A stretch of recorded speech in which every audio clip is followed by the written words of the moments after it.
Assalamualaikum warahmatullahi wabarakatuh. Bismillah, alhamdulillah, wassalatu wassalamu ala rasulillah Sayyidina Muhammad ibn Abdillah wa ala alihi wa sahbihi wa mawala.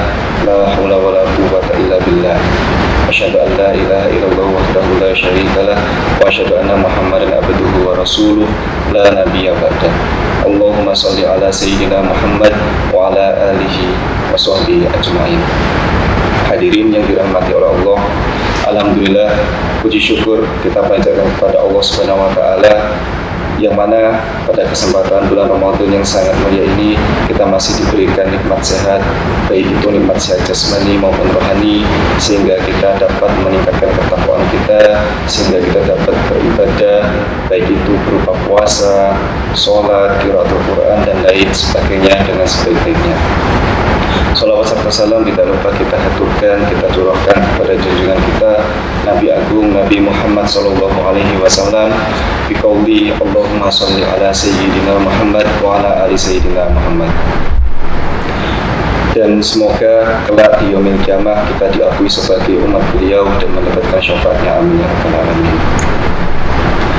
Hadirin yang dirahmati oleh Allah, momentum bulan Ramadan sangat jarang kita jumpai.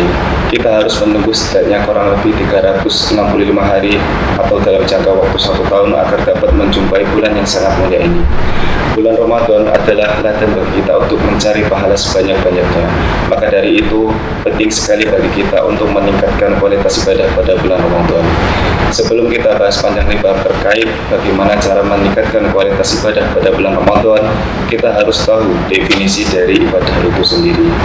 Ibadah merupakan amalan-amalan yang dilakukan oleh seorang muslim yang ditujukan sepenuhnya sebagai bentuk ketaatan terhadap perintah Allah Subhanahu wa taala yang telah diatur dalam syariat Islam. Ada banyak sekali cara untuk meningkatkan kualitas ibadah kita kepada Allah Subhanahu wa taala pada bulan Ramadan ini. Di antara lain yaitu dengan menjalankan sholat sunnah.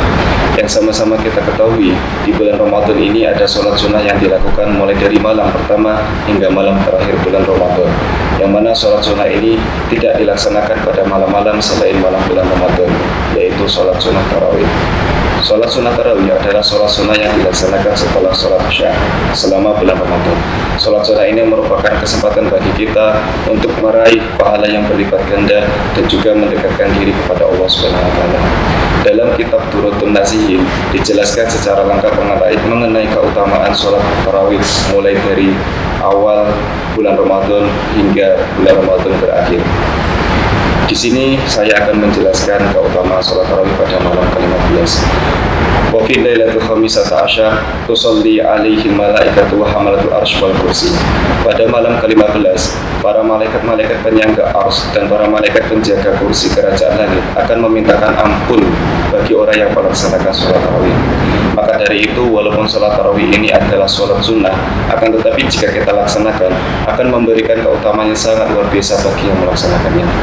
Dan juga ada sholat-sholat sunnah yang sangat dianjurkan untuk dilaksanakan, seperti halnya sholat tahajud dan juga sholat duha.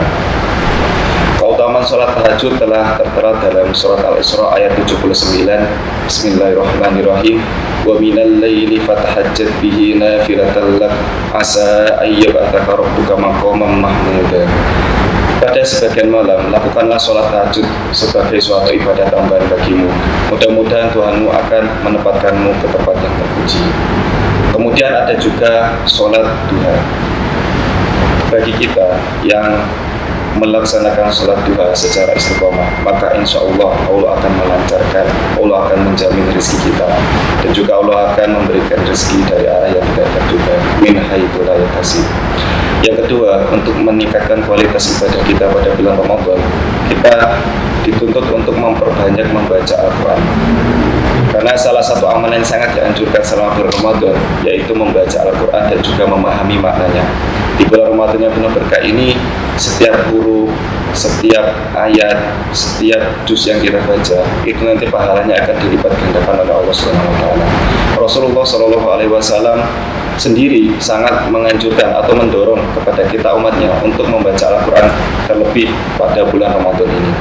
Bahkan dalam bulan Ramadan, para malaikat membawa rahmat dan juga keberkahan yang meliputi orang-orang yang membaca Al-Quran dan memahami maknanya. Yang ketiga, Ada menjaga lisan dan juga menghindari dosa-dosa kecil. Selama Ramadan, penting bagi kita untuk menjaga lisan kita, menghindari perbuatan dosa yang dapat merusak pahala puasa kita. Rasulullah SAW bersabda, jika seorang berpuasa, maka hendaklah ia menjaga lisannya dan pendengarannya, serta tidak berkata kotor atau berbuat dosa. Hadis riwayat Bukhari. Oleh karena itu kita harus lebih berhati-hati dalam berbicara dan menghindari perbuatan gosip atau segala bentuk perkataan yang dapat mengurangi kualitas ibadah kita. Dengan menjaga lisan, kita tidak hanya meningkatkan kualitas ibadah kita selama bulan Ramadan, tetapi juga menjaga keharmonisan dalam hubungan antara sesama umat. Terus yang keempat, meningkatkan kepedulian sosial melalui sedekah. Salah satu amalan yang dianjurkan juga selama pelaksanaan Ramadan adalah memperbanyak sedekah. Rasulullah SAW bersabda, sedekah yang paling baik adalah sedekah yang dilakukan pada bulan Ramadan. Hadis riwayat Tirmidzi. Di bulan Ramadan banyak sekali orang-orang yang membutuhkan bantuan, terutama bagi mereka yang kurang mampu. Oleh karena itu, kita bisa memperbanyak sedekah, baik itu dalam bentuk uang, makanan, atau barang-barang yang bermanfaat. Sedekah tidak hanya bermanfaat bagi menerimanya, akan tetapi juga mendatangkan pahala yang berlipat ganda bagi pemberinya.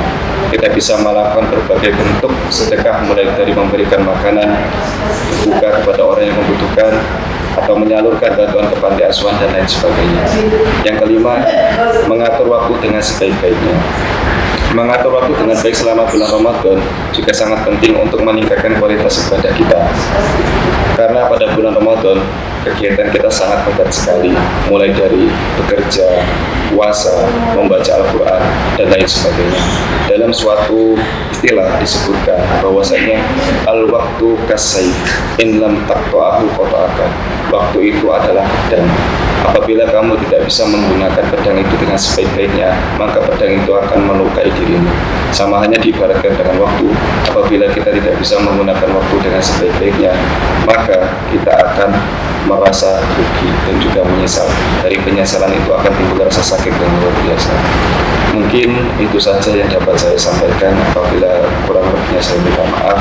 Sekian dari saya. Assalamualaikum warahmatullahi wabarakatuh.